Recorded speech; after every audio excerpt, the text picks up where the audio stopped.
I know, I won't. But aren't your exams coming up as well? Uh-oh.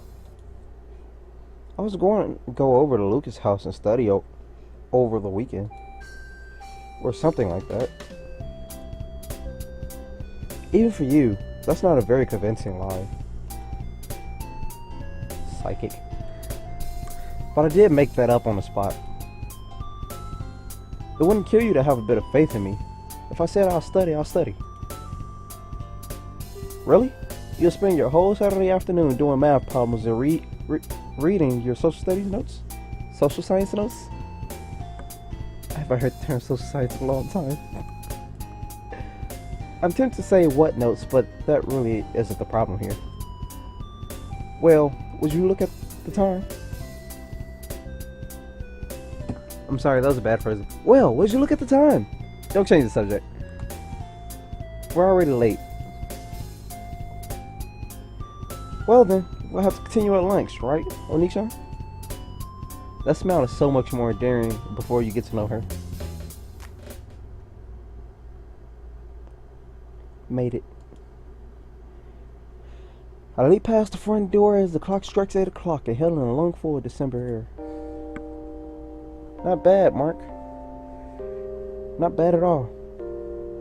You were taking so long with your bag that I thought I already had to put the gloves on. I thought you were going to leave me if I took too long. I was only kidding. Leave my only brother alone and walk to school on such a cold day? I couldn't.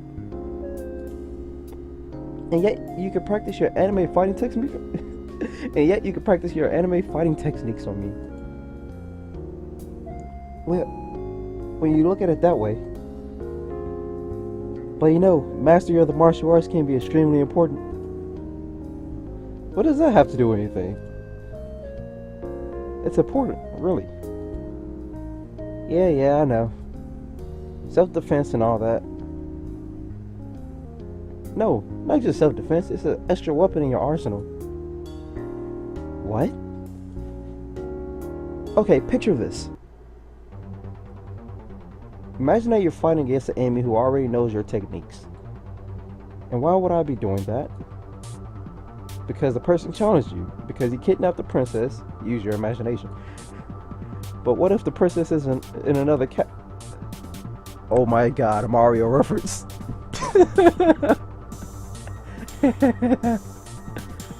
Then you'll just have to go look for her. Ouch.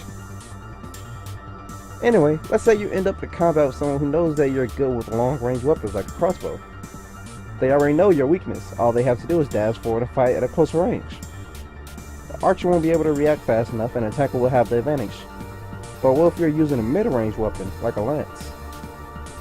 The lance, that's easy. A well-trained warrior will be proficient with both bows and axes. And everyone knows that the axe beats the lance. True, but then couldn't you just learn magic and attack from a distance? Yes, but if your enemy knows that you're a magician, a skilled axe wielder will eliminate you with a single strike, no critical necessary. Every magician needs an ace up his sleeve. And that ace is the martial arts. That's one option. You see, magicians draw their power internally, not externally. Magic, unlike sorcery, flows through a natural internal circuit before it can be used in the form of a spell.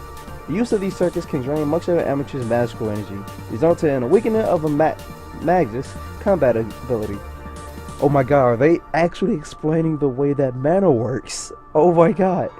In this scenario, even a trained magist would be susceptible to the attacks of an ordinary human. More so if said human is skilled in hand-to-hand combat. Though it is an unlikely scenario, it would be prudent for a magist to... Enough with the info dumps. Fine, I don't need you. Taps the Twitter icon on her phone and runs away.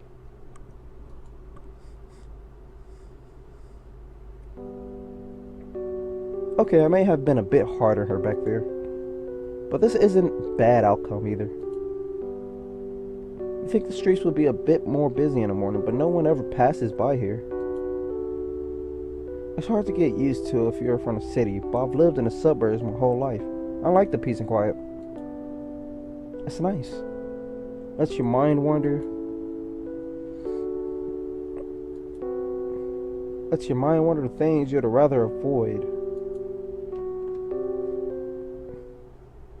Mark! Huh? What was that? I look around and momentarily spot a figure, but it disappears before my eyes. Strange. She looks familiar. Can't be that important. 2 weeks later, I will look back on that moment as the first in a series of very, very silly assumptions.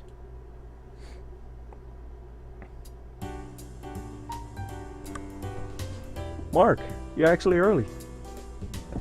A familiar voice welcomes me in from the cold. In front of me stands a young man that I've known since the beginning of high school, and that I sometimes wish I didn't know. On time is more like it. We have barely 5 minutes until the bell. That's still an accomplishment coming from you. Oh hey, did you bring your notes for the presentation? My other friend Lillian voices her question politely, unlike a certain little sister. Well, Ren was on the computer until midnight, and my laptop needed recharging, and your house was constructed without power outlets, of course. Fine, I'll print them out at lunch. There goes the bell. I can't believe I'm saying this, but I'm actually looking forward to a boring lecture, if it means I can relax. The teacher voices drones on, and on, and on. I only know of one way to escape. Jumping out the window may have a long-term consequence though, so I'll be content with staring through it. Whenever I'm bored at school, I always like looking at the weather and thinking about how I would rather be anywhere but here.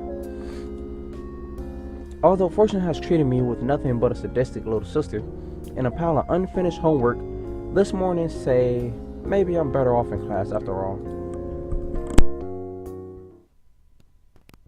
Mark, am I hearing things? Mark! It's just like this morning. Is this someone's stupid idea of a prank? I'm sure it's just some kid with nothing better to do with their time, but I can't forget that.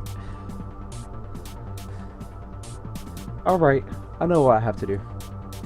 Pinpointing the source of the sound, I spin around and glare at my target. She's not getting away this time.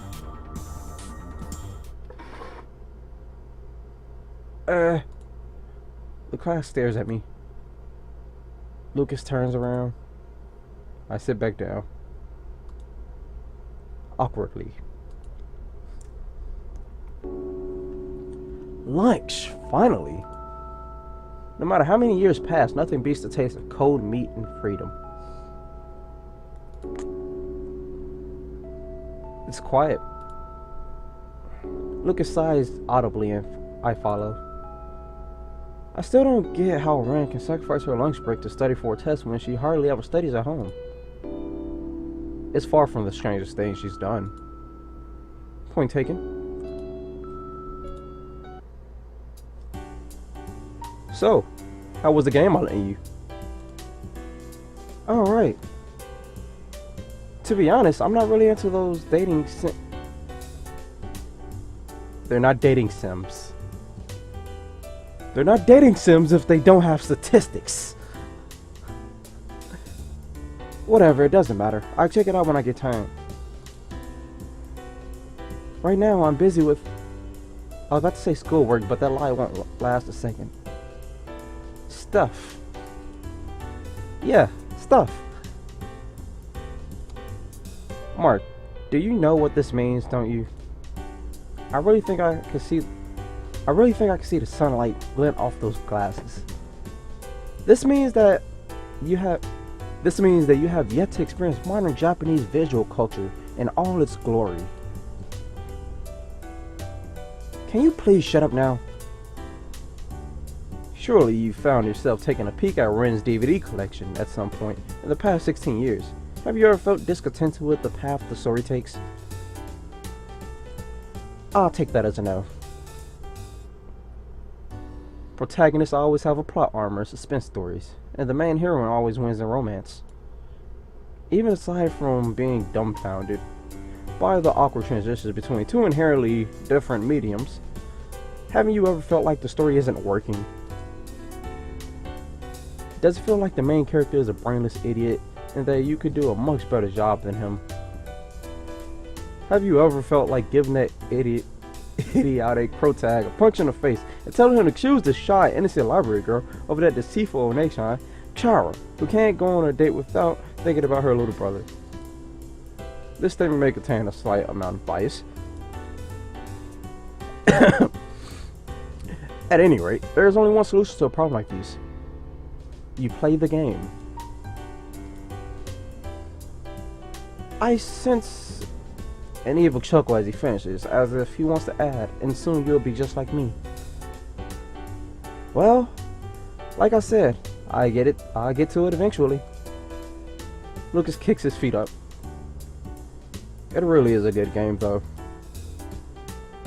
And the school uniform kinda resembles ours, don't you think? As much as I hate to admit it, he's right. Our school is infamous for its elaborate uniforms that don't match its academic reputations. That isn't going to make me play it any faster. Then I'll bother you every day until you do. Do you dare to underestimate my persistence? The bell signals to the end of the luncheon and we head to class. Away from each other and thankfully.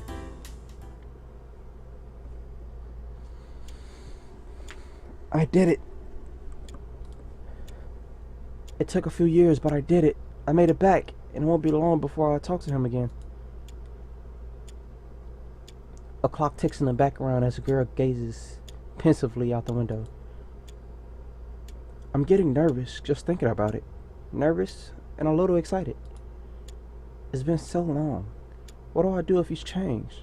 This whole plan will be pointless. I have to stay calm. I know what I'm doing, and I've thought it all through. Just stick to the script. But I'm so nervous. So nervous.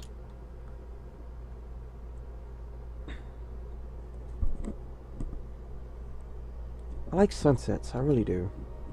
I can live without long walks on the beach, but sunsets, they're special.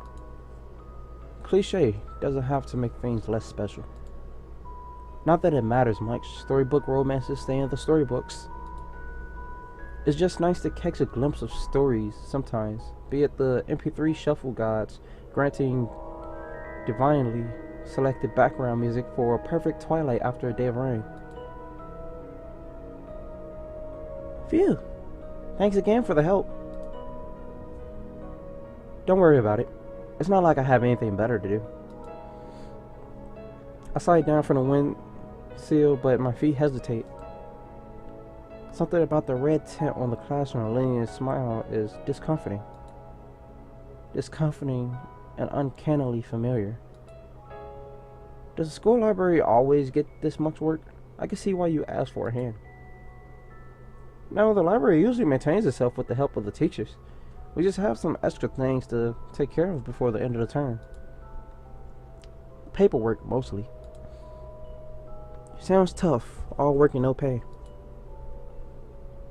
I think you mean no play. Wait, you're getting paid? No, but... Well, there you go.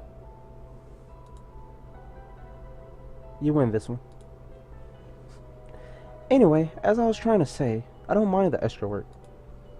We help out because we want to, right? We help out because we want to. Though it's nice to have an extra pair of hands from time to time. Ah. Right. Besides, you always end up owing me favors. This is just one of them. Anyway, shall we head home? Yeah, let's go. I grab my bag and rush to hold the door. It could be